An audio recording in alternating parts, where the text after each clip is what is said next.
আদালতের রায়ের পর নির্বাহী বিভাগ কোটা সংস্কারে যে সমাধান করেছে তা শিক্ষার্থীদের দাবির প্রতিফলন বলে মন্তব্য করেছেন বরিশাল বিশ্ববিদ্যালয়ের আন্দোলনরত শিক্ষার্থীরা।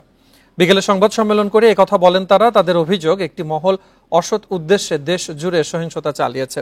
এ ধরনের কর্মকাণ্ডের নিন্দা জানিয়ে তারা বলেন, কারো উদ্দেশ্য হাসিলের হাতিয়ার হতে চান না সাধারণ শিক্ষার্থীরা।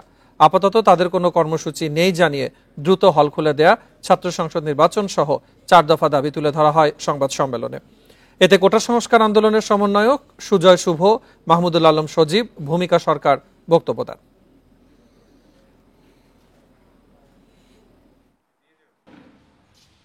আমরা স্পষ্ট করে বলতে চাই, আমরা কারো অসৎ উদ্দেশ্য সাধনের হাতিয়ার হিসেবে ব্যবহৃত হতে অতীতেও চাইনি, ভবিষ্যতেও চাই না।